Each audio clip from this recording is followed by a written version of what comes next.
पालकांनो, तुम्हीही लहान मुलांना गेम खेळण्यासाठी स्मार्टफोन देत असाल तर वेळीच सावधान व्हा, कारण कोल्हापुरातली ही घटना ऐकून तुम्हाला सुद्धा धक्का बसेल। तर कोल्हापूर जिल्ह्यातील राधानगरी तालुक्यातून एक धक्कादायक घटना समोर आली आहे। या घटनेने पालकांना विचार करायला लावलेला आहे। म्हशीचा गोठा वाढवण्यासाठी एका शेतकऱ्याने जीवापाड कष्ट करून तब्बल 7 लाख रुपये इतके बँकेत साठवले होते, पण त्याच्याच 6वी शिकणाऱ्या मुलाने मोबाईलवर फ्री फायर गेम खेळताना ते उडवून टाकल्याची घटना समोर आली आहे। नेमकं काय घडलं आणि कशामुळे पैसे अकाउंटमधून कट झाले ते बघूया सविस्तर या व्हिडिओमध्ये। नमस्कार, मी आरती, तुम्ही बघताय विषय चौकातला। कोल्हापूरमधल्या राधानगरी तालुक्यातील हे एक छोटंसं कुटुंब, त्यामध्ये शेतकरी, त्याची पत्नी आणि त्याचा मुलगा असे ते राहत होते आणि त्यांचा एक छोटा म्हशीचा गोठा होता आणि हाच गोठा त्यांना वाढवायचा होता आणि त्यासाठी ते दोघं खूप काबाड कष्ट करत होते आणि थोडे थोडे करून बँकमध्ये ते पैसे साठवत होते आणि त्यांनी बँकेत थोडे थोडे करून 7 लाख रुपये एवढे जमा केले होते, कारण त्यांना त्या पैशामधून हरियाणामधून 4 म्हशी विकत घ्यायच्या होत्या। यामुळे त्यांचा व्यवसाय आणखी वाढेल आणि त्यांना आणखी नफा होईल असं त्यांचं ठरलं होतं। परंतु अकाउंटमधून त्यांचे पैसे कट झाले याची त्यांना जराही कल्पना नव्हती।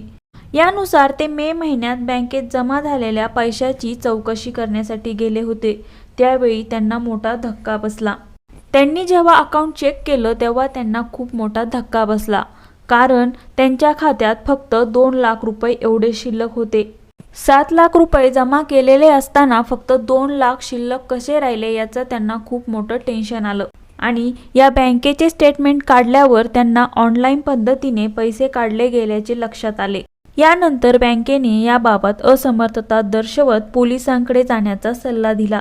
यानंतर हताश झालेले शेतकऱ्याने सायबर पोलीस ठाणे गाठले। पोलिसांनी तात्काळ तपास सुरू केला। त्यानंतर धक्कादायक सत्य जे बाहेर आलं ते म्हणजे पोलिसांनी सुरुवातीला शेतकऱ्यांच्या मोबाईलमधील मेसेज तपासले असता त्यात एकही व्यवहार दिसत नव्हता। त्यानंतर पोलिसांनी बँकेच्या स्टेटमेंटमधील ट्रान्झॅक्शन आयडीच्या आधारे तपास केला, तेव्हा धक्कादायक सत्य समोर आले। त्यांच्या बँकेतून गेलेली रक्कम ही फ्री फायर गेममधील आभासी शस्त्रे म्हणजे व्हर्च्युअल वेपन्स खरेदी करण्यासाठी वापरली गेली होती। म्हणजे त्या शेतकऱ्याचा मुलगा गेम खेळण्यासाठी तो मोबाईल घेत होता आणि तो मोबाईल खेळतानाच ही रक्कम कट झाल्याचं पोलिसांच्या लक्षात आलं। मात्र या घटनेमुळे बँक खात्याशी जोडलेला मोबाईल नंबर लहान मुलांच्या हातात दिल्यास त्याचे काय गंभीर परिणाम होऊ शकतात याचा धडा पालकांना मिळाला। मुलांच्या हातात स्मार्टफोन देताना पालकांनी अधिक सावधगिरी बाळगणे किती महत्त्वाचे आहे हे देखील या घटनेतून लक्षात येत आहे। तर तुम्हाला या घटनेबद्दल काय वाटतं याची प्रतिक्रिया कमेंटमध्ये नक्की कळवा आणि चॅनलला अजूनपर्यंत सबस्क्राईब केलं नसेल तर प्लीज विषय चौकातला या आपल्या यूट्यूब चॅनलला सबस्क्राईब करा।